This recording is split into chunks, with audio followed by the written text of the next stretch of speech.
হুগলি জেলার গোঘাট থানার ফুলুইয়ে আজ অনুষ্ঠিত হয়ে গেল সর্বভারতীয় তৃণমূল কংগ্রেসের শহীদ পরিবারের সংবর্ধনা অনুষ্ঠানে উপস্থিত ছিলেন গোঘাট ২ স্বাস্থ্যের কর্মাধ্যক্ষ মিতা পণ্ডিত মহাশয়া। এছাড়াও ছিলেন শহীদ পরিবারের সদস্যরা। গোঘাট থানার ফুলুই থেকে চন্দন চৌধুরীর report, crime press Bengal news. এই মুহূর্তে উপস্থিত আছি হুগলি জেলার গোঘাট থানার অন্তর্গত ফুলুই গ্রামে। গোঘাট ২ নম্বর পঞ্চায়েত সমিতির কর্মাধ্যক্ষ মিতা পণ্ডিতের উপস্থিতিতে আজকে তৃণমূল কংগ্রেসের যে শহীদ পরিবার, সেই শহীদ পরিবারদের হাতে কিছু বস্ত্র এবং সামগ্রী উনি তুলে দেবেন। সেই ছবি আমরা সরাসরি দেখাবো ক্রাইম প্রেস বেঙ্গলের পর্দায়। আপনারা দেখতে থাকুন ক্রাইম প্রেস বেঙ্গল। 2004 সালে তৃণমূলের জন্মলগ্ন, কিন্তু তার আগে 98 সাল থেকে আমরা দল করে আসছি। 2004 সালেতে প্রথম আমরা গোঘাট বিধানসভার 2 নম্বর ব্লকের বদনগঞ্জ ফুলুই 1 নম্বর অঞ্চলে তৃণমূল কংগ্রেসের পার্টি অফিস খুলেছিলাম। তখন খুব সীমিত লোকজন ছিল আমাদের, তো সেই সময় থেকে আমরা তৃণমূল কংগ্রেসের সঙ্গে যুক্ত। কিন্তু 2000 সালে সিপিএমের সঙ্গে লড়াই হওয়ার পর আমরা ঘরছাড়া হয়ে যাই, বহুত লোক ঘরছাড়া হয়ে যায়। আমি বর্তমান একজন শহীদ পরিবারের ছেলে। আমার নাম হচ্ছে শ্রী মুকুন্দ হাজরা। আমার বাড়ি বর্তমান বদনগঞ্জ ফুলুই 1 নম্বর অঞ্চল। আমি এখানেরই স্থায়ী বাসিন্দা। আমার পাশে যারা দাঁড়িয়ে আছে এরা প্রত্যেকেই শহীদ পরিবারের ছেলে। হ্যাঁ, আমার বাবাকে 2006 সালেতে গলায় দড়ি দিয়ে সিপিএমের লোকেরা মেরে টাঙিয়ে দিয়েছিল। আমি কিন্তু দাহ করতেও আসতে পারিনি। সেই সময় আমি মুকুল রায়কে ফোন করেছিলাম, সুব্রত বক্সিকে ফোন করেছিলাম, তপন দাশগুপ্ত মহাশয়কে ফোন করেছিলাম এবং আরও আমাদের আঞ্চলিক নেতৃত্ব বা ব্লক নেতৃত্ব যারা ছিল তাদেরকে ফোন করেছিলাম, কিন্তু কেউ কিছু করতে পারেনি। কারণ তখন সিপিএমের এমনই একটা দাপট ছিল। মুখ্যমন্ত্রী আমাদের নিজ মুখে বলেছিলেন যে সমস্ত শহীদ পরিবারদেরকে আমি আগে চাকরি দেবো আমি যদি কোনোদিন ক্ষমতায় আসতে পারি। 2011 সালে দুনিয়া ক্ষমতায় এসেছেন। 2011 সালে আমাদের গোঘাট বিধানসভা কিন্তু হেরে যায়, তখন সিপিএম দখল পায় ফর ব্লক। 2016 সালে মানসবাবু দায়িত্ব আসেন, মানস মজুমদার মহাশয়। উনি আমাদেরকে বলেছিলেন যে হ্যাঁ আমি সমস্ত শহীদ পরিবারদের চাকরি করে দেবো, কিন্তু উনিও করে দেননি। কিছুদিন আগে মানে অর্থাৎ গত লোকসভা ভোটের আগে সুব্রত বক্সি, সায়ন্তন বসু, এদিকে আসছিল জয়প্রকাশ মজুমদার, কল্যাণ বন্দ্যোপাধ্যায়, বেচারাম মান্না, করবি মান্না, আরও ইত্যাদি নেতৃত্বরা ছিলেন। আমরা ওখানে গিয়েছিলাম সমস্ত শহীদ পরিবাররা।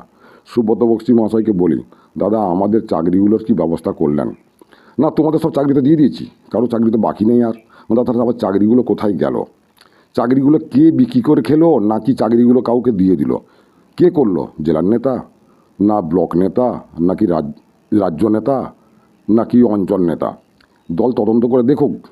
কিন্তু মানসবাবু তো বারে বারে দায়িত্ব নিয়েছিলেন যে হ্যাঁ চাকরি করে দেবো। মানসবাবু অনেক জায়গায় বলেছেন যে আমি 150 থেকে 160 জন লোকের চাকরি করে দিয়েছি গোঘাট বিধানসভায় দায়িত্বে আসার পর, কিন্তু আমাদের শহীদ পরিবারে কেউ চাকরি পাইনি।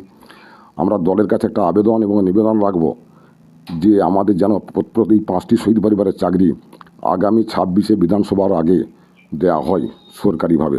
মুখ্যমন্ত্রীর কাছে আমার মনে হয় এই সমস্ত দাবি কিন্তু গিয়ে পৌঁছায়নি। আমরা যে সমস্ত চিঠিপত্র করেছি সেই সমস্ত চিঠিপত্রও পৌঁছায়নি।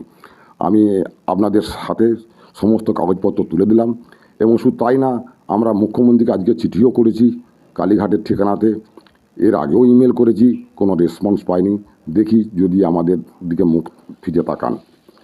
আজকের যে প্রোগ্রামটা বর্তমান হচ্ছে, এই প্রোগ্রামটা করছেন পঞ্চায়েত সমিতির যিনি এখন বর্তমান স্বাস্থ্য কর্মাধ্যক্ষ রয়েছেন মিতা পণ্ডিত।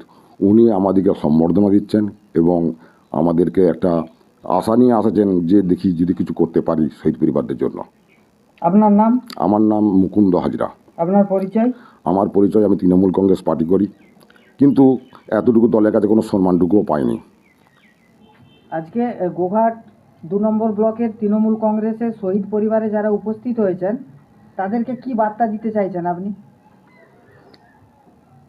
আমি শহীদ পরিবারের কাছে এসেছি, একটাই বার্তা দিতে যাই, ওনারা আমাদের পাশে থাকুক এবং ওদেরকে সামনে নিয়ে আমরা এগিয়ে যেতে চাই। ওনারা বহু কষ্ট অক্লান্ত পরিশ্রম করে আজকে এই জায়গায় নিয়ে এসছেন। আমাদের মাননীয় মুখ্যমন্ত্রী যে জায়গায় বসেছেন ওনাদের প্রচেষ্টাই হয়েছে। আমিও আজকে যে জায়গায় এসেছি ওনারা থাকলে এই জায়গায় আমি আসতে পারতাম না। তাই আমি আজকে ক্ষুদ্র কিছু বস্ত্র আর কাপড় ওনাদের হাতে আমি তুলে দিয়ে আমার মনে হচ্ছে নিজেকে আমি ধন্য মনে করছি।